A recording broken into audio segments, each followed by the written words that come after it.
Hi graduates, it's Stella from Meeple University, and this is Stella's short and sweet preview for Gathering Gloom from Dragon Phoenix Games.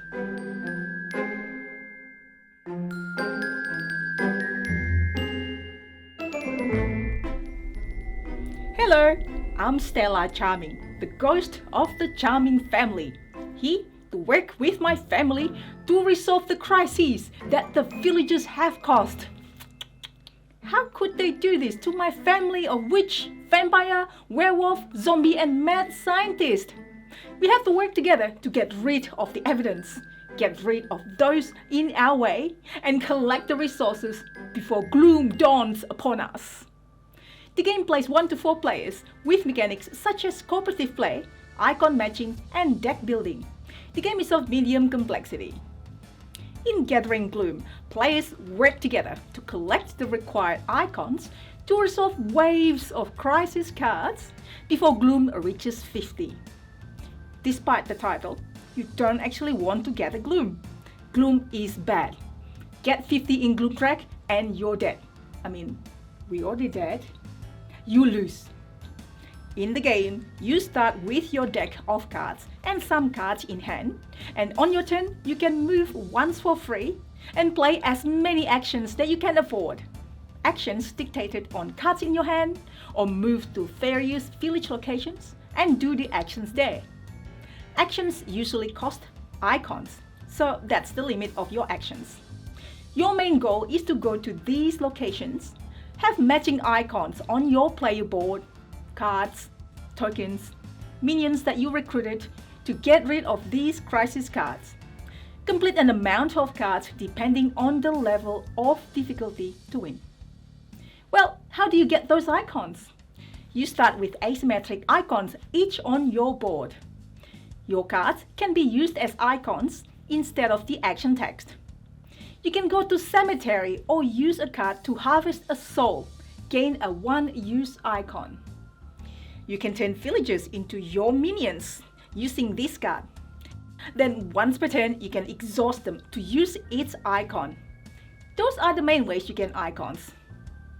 A lot of actions will give you fear, and if one player gets to 12 fears, game ends. One way to get rid of fear is to go to Bainbridge Town Square to get rid of those nasty tokens. Pay hard icons to get rid even more. I should be a fearless ghost, right? Fear is just one of the many things that need to be under control. They are evidence needing icon to get rid of. They are events that add more evidence to the board or dice roll at the start of a player's turn. Villagers, they will cause you troubles. Each end of your turn, you need to do a check to make sure that a villager doesn't show 4 matching or different suspicious symbols, because then they'll get suspicious and become our stalker. And that's bad. Can't live with them, but you can kill them. There are murder cards that you can use to, get rid of villagers, though their bodies will be added to the evidence area. Need to bury and get rid of that evidence. As a way to potentially gain more icons, when you draw cards at the end of your turn, or if there are effects that let you do that, you can instead draw from the common deck, add to your hand. Those cards then go to your discard pile, then recycle even before your deck is empty. So, hopefully, you'll work with your charming family well, resolve all crises before you or your family member gets too much fear, or gloom gets to 50, and all are restored to be one scary little village, and where all the villagers respect us. There are bad things too that the village can give us, like the perils, usually gained by our stalkers. You could lose cards, even your minions. And when you reach up to certain gloom, things escalate even more. You roll more bad dice at the start of your turn. Good thing is, your family members, aka other players, will be in it together. Not even death do us part. If you are in the same place as other players, you can use each other's minions for resolving crisis cards, or murdering each other's talkers, or turning them into your own minions. You can also give a card to another player to help each other optimize your deck. There are ways to mitigate dice roll.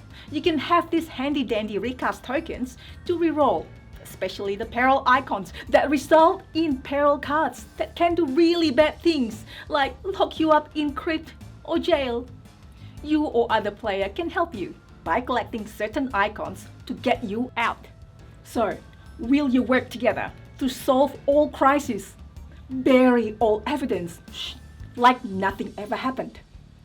And be the great, the charming family.